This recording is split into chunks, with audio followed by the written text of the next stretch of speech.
Today it's Joker versus Joker. Who will reign supreme as the ultimate clown prince of crime? That's up next.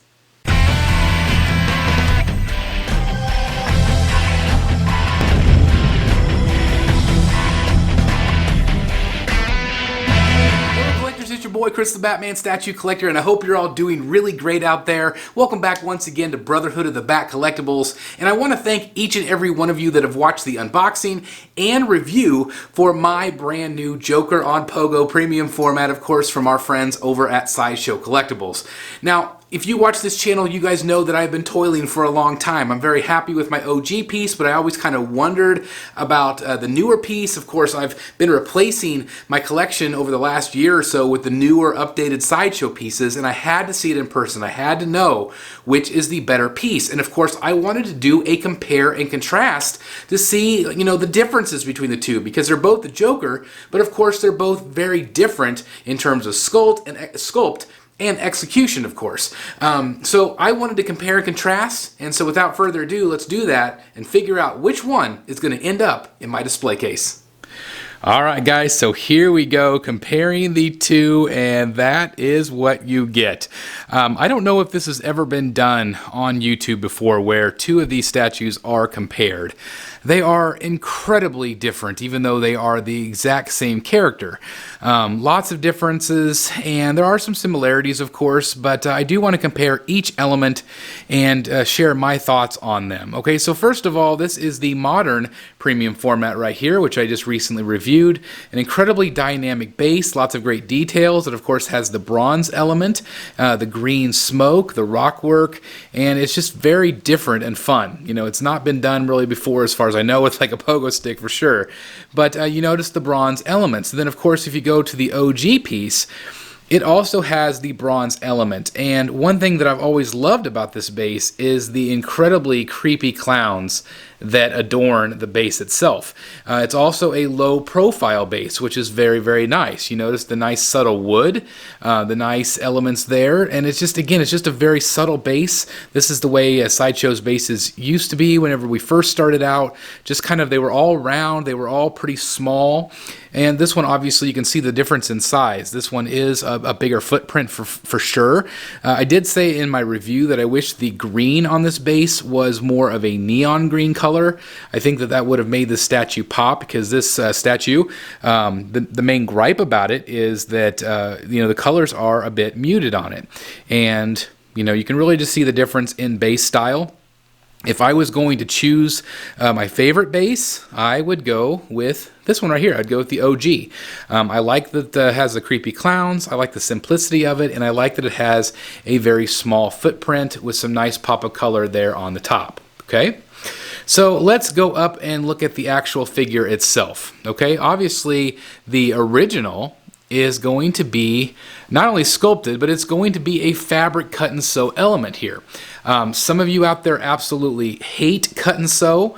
Some of you love it. I did have a conversation with a Sideshow costumier, or a cut and sew element, and of course that is Tim Hansen. And Tim said that he actually worked on this particular one, which is really cool. This is the very first piece DC-wise that Sideshow got their hands on, and it always just prides myself owning pieces that Tim worked on, because he does such a great job with the cut and sew elements. Now, I absolutely love the cut and sew on this piece. Some of you, again, really hate it, whereas the new body of the Joker is fully sculpted. Again, it looks like cloth in elements because of the way it's sculpted. It's very, very well done. But I feel like if you look at the two, I wish that the modern had that color purple. Because this purple in your collection, oh my god, it just pops like crazy. This one is very well done, but again, the colors are pretty muted compared to the OG. But again, it really comes down to personal taste. Like I asked my wife, she absolutely loves the cut and sew elements. She feels like they look more elegant, they look more expensive with the cut and sew, and that's what she prefers. Of course, she's not a novel, she's more of a beginner collector compared to myself and a lot of you out there. But I can see what she's saying. But again, at the end of the day, if you like fully sculpted, I do just wish that the newer piece had that same purple. And so this one's a really tough one for me, because I really like both of these, but again, I feel like the edge for me goes with the OG just because it has that amazing purple color. Okay. And let's also look at the pogo. So this is something that the original doesn't have. This one has a very dynamic thing going on. Some of you might have said this looks a little bit more cartoony compared to the OG, whereas the OG is a little bit more simplistic and sinister. But this does have this nice element to it, which the original definitely doesn't have. This one is definitely more dynamic, for sure. I mean, this one is basically just classic museum pose. You know, let's look at the spats here. I really like that element on it's kind of that classic Joker, whereas this one has a lot of really great detail as well, but it's not that traditional Joker boot. You know, so it just really comes down again to personal taste. But again, I feel like in terms of dynamic, yeah, the modern definitely wins. This one definitely tells more of a story. It does fit in with the new line very, very well, and of course I will show it in with the collection. But in terms of, you know, dynamic, yeah, the new one definitely wins, whereas this one is definitely a little bit more simplistic. Okay, so now let's go up and we'll talk about head sculpts, because this is the OG.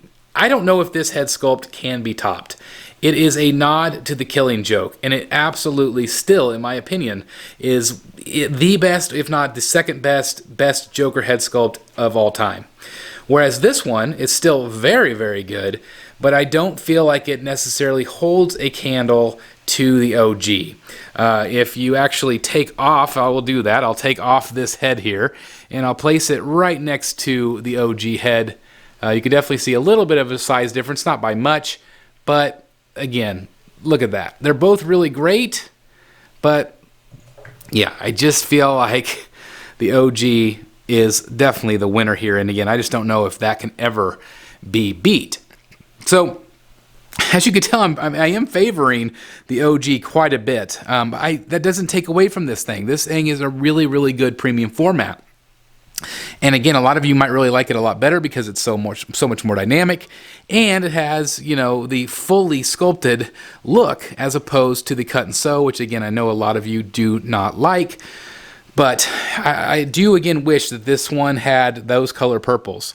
I think it maybe would have changed collectors' minds a little bit.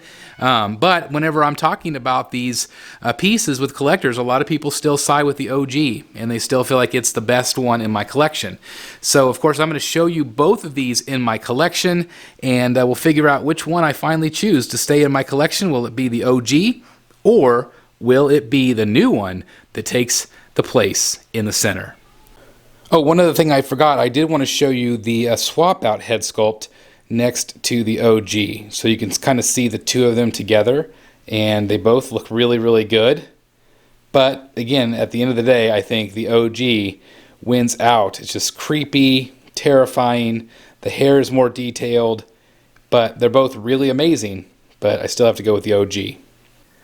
Alright guys, so here he is with the whole collection, and I have to say he looks really quite impressive. All the colors really match well, and just the art direction of this created sanity here looks absolutely fantastic in my eyes. I think he fits really, really well. Does he fit better than the OG? That's very, very difficult to tell. One issue that I have right off the bat is you notice his arm. Yep, it blocks Harley's face, which, you know, that is a problem. So if I was to keep him in the case here, I would definitely have to, you know, change him around, maybe put him where Harley is, but then that creates a problem because it doesn't, it would look like Harley's trying to hit Catwoman. I just don't really know for sure where Joker would fit. He obviously would need to be up a little bit higher. I did try to change him out with Mr. Freeze, and he wasn't high enough, actually. So I'm not exactly sure. I might play around with it a little bit more, but I just wanted to give you guys kind of an update here of what he could look like in the case. And again, should I swap him out for the OG, or does the OG have its rightful place right here in the front and center of this amazing display case? I'm curious as to what you guys think, but here in a second, I'm going to give you my final thoughts on which Joker I think is best. All right, guys, so I did actually end up putting Joker up high, and I do think he looks good up there. It's definitely more dynamic. It definitely balances out the Scarecrow up top, which I think looks really good. I don't really like Mr. Freeze front and center. Catwoman looks pretty good there. I think if I could move Mr. Freeze over to there, I would probably like it better. But of course, that's really the only place for Killer Croc. So it does look pretty darn good up there, but does it look better than the OG right front and center? Man, that is a tough decision. All right, guys, so here is the OG in the collection. And again, the new one looks absolutely fantastic. But this one is my winner. I'm sure a lot of you predicted it. This one I've always assumed would be my winner. It's just a perfect representation of the Joker to me. Yes, he could be more dynamic. Yes, he could be fully sculpted. But the way that his colors pop in this case, you know, it pops way more, and he stands out way more in this collection, in my opinion. Is he as good body-wise as the newer sculpts? No, because it's very simplistic. It was an early on cut and sew, just an early on DC piece. But I still don't feel like they have done a Joker better than this one at Sideshow. I still feel like this is the, piece de resistance, if you will. And this is the one that is going to stay in my case. Yes, the other one looked great in here. And I'm going to have the other one off to the side over on some of my shelving. I'll have him over here somewhere, maybe towering over Batman. But at the end of the day, they're both amazing, but I'm sticking with the OG. This was 2011. This is when he first came out. It's amazing that it's only been that long since Sideshow's been doing DC pieces. But look at what they've all created. I mean, they've all created this amazing gallery of rogues and heroes as well, and are continuing to do so. I'm hoping we continue to get villains. But in terms of Joker, this is where my heart lies. I absolutely love this Joker. I will never part with him, even if Sideshow does come out with a newer version or a Daniel Bell Joker. You know, he might be replaced in the case eventually. But Sideshow, I challenge you right now to make a better one than this, because again, I just don't feel like they've done so thus far. They've been close, but this is the winner for me. Let me know your thoughts, guys. I want to know in the comments down below. Do you think I made the right choice? Do you think this is the better Joker? Do you think I should have left the newer one in the case? I really want to know your thoughts. And what kind of Joker would you like to see? Maybe sculpted by Daniel Bell or somebody else? Let me know in the comments down below. I would love to hear them and read them. And hopefully I'll respond to as many as I possibly can. But anyway, thank you guys so very much for watching. I appreciate you guys. Love you all. You're amazing. Just thanks for spending some time with me right here in the Batcave. If you're new here, please hit that subscribe button, like button, and click that notification bell. Make sure you choose all. That way you don't miss any of this content. And again, just thank you guys so very much for watching. See you next time in the Batcave. Bye, everybody. Hey guys, thank you so very much for watching today, and if you're new here, please hit the subscribe button right here on the screen and check out these two awesome videos. I think you're going to love them. And also please join us on social media, Facebook, Twitter, Instagram, and TikTok. I would love to have you join in all the fun. Thank you guys so very much for watching. See you in the Batcave.